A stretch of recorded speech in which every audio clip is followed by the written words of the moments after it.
Hello everybody, hope you had a good Christmas. Corvinus here, I'm back. I got a nice Christmas gift this year. I got 2 box sets from the new By Fire and Sword release. It's the second edition of the game, but I got Dragoons, so this is a generic pack of mercenary Dragoons.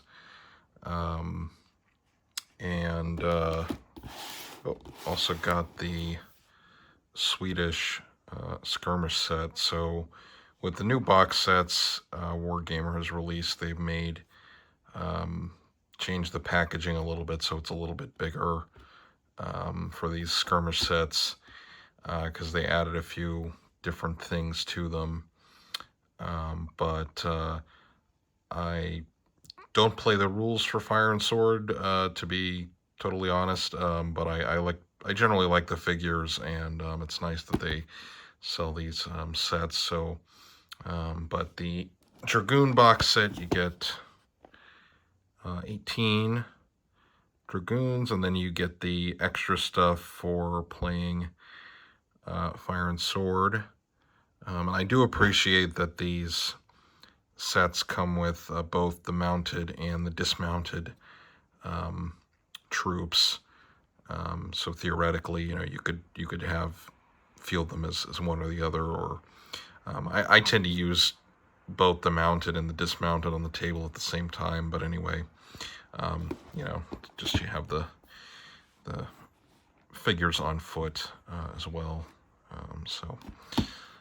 And then the Swedish set is kind of different from what you would get like in the Warlord Pike and Shot for 30 Years War. So this is more of like a cavalry force. Of course, this is designed in mind with the Polish deluge in the 1650s. So I'm guessing that it's like they fielded kind of more mobile forces. But anyway, I have to read up on that. But anyway, I wanted to get some Swedes just to kind of for something different in my collection. And you get 2 units of the Swedish, the Reiters. You get some Dragoon Musketeers, and then you get a commander. So nice little set, and I'm trying to see how many figures. So you get 27, 12, 30, what is that, 39,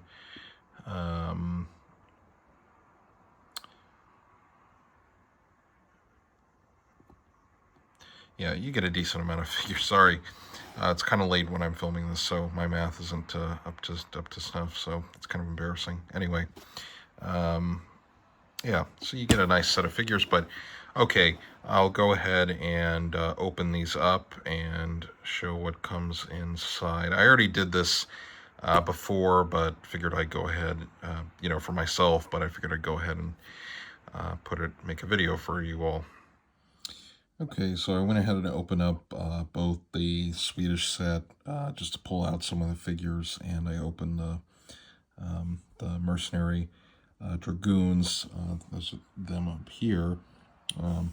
Now, just in the Swedish set, I just want to show. So in these new Fire and Sword box sets, they have started to include movement trays for playing their rules. They're pretty nice, I have to say, and I think I might pick up some of these for my stuff I already have, just to, just because I think it's nice to have moving trays. And then the bases, I will comment on this if you have never bought any Fire and Sword stuff. The bases that the figures come with are like the DBA kind of size of, like, the cavalry elements are 40 by 30 millimeter, I think is the dimensions, and then bases and the infantry stands are 40 by 20s. But pretty common, so it's like if you want to buy like the base is off Litco. It's like a normal size you can easily pick up. So you know, that is a nice. It is nice that they include that. You know, and then these are the cards for playing the Fire and Sword rules. I'm not going to really discuss that here. I'm not really planning to play the rules right now, but you know, that's there if you are interested in that. So, and obviously, I got the Polish version of the cards because I bought these I got these here in Poland. So there's that. But anyway. And then the flags sheets that they do are really nice, but it looks like they have improved them a little bit. Not that they needed too much improving, but they added some labels, which is nice, to the different flags, and they are stickers. So if you want to use them, you know, like put them on your figures that way, you can do that. I've done that. They don't really stick too well, I have to say, to the flags to the flag stands, I should say. But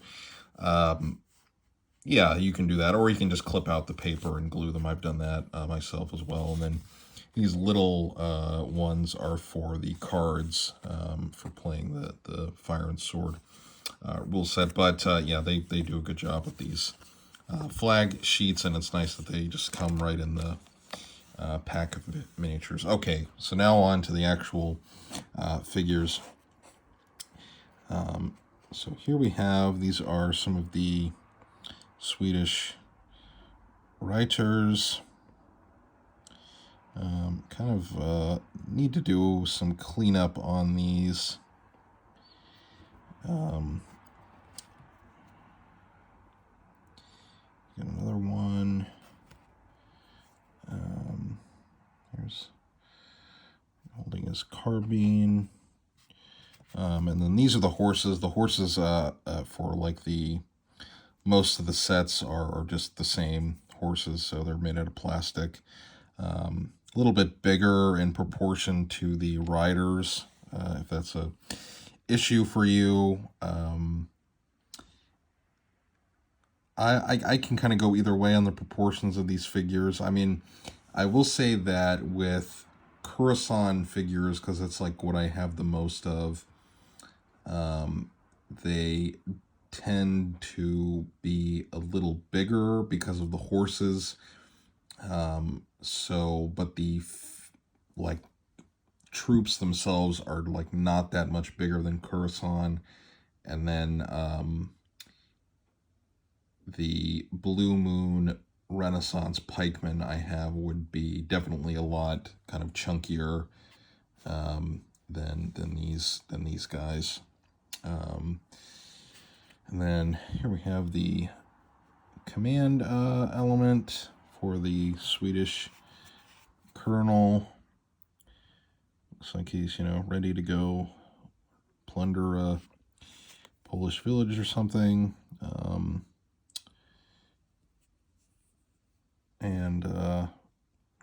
Yeah, look pretty good. I mean, the command looks pretty good. And yeah, again, gonna need to do some cleanup on these figures.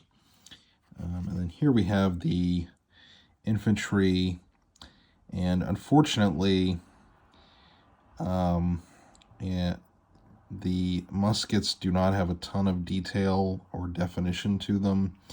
And this is something that I've noticed with my other Fire and Sword stuff, that the muskets looking very flat, and you know, hard to kind of paint because of that. Now you do get a few different poses, but again, here, almost looks like he's got like a Janissary musket. Yeah, it is a it is a Janissary musket basically. That's kind of interesting. Anyway, sorry, getting mostly my hand, but there's no other good way to do this. So yeah, those are the figures. And then here are the writer, or the, no, these are the mercenary dragoons, not the writer. So this is the other box set I got.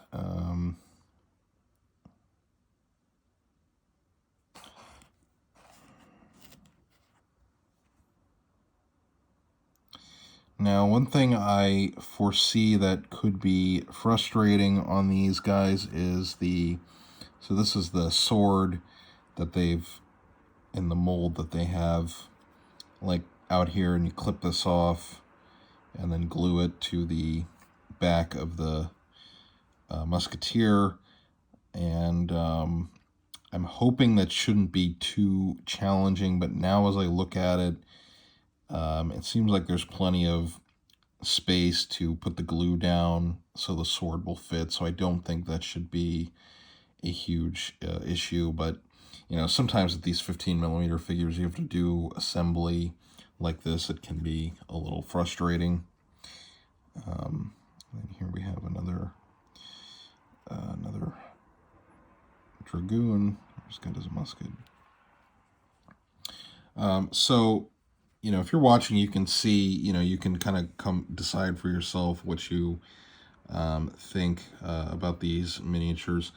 I will give, you know, say that, you know, give my honest opinion and say that I don't always like the level of detail on these figures, and yes, they are 15s, but I mostly say that from a painting perspective because I've noticed that when the details on a figure are nice and well defined, but there's not too many of them, it makes the miniatures very easy and kind of a joy to paint.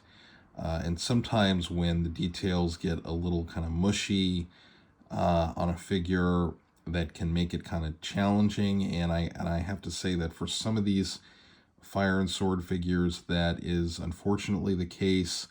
I can kind of see that being an issue with the writers, but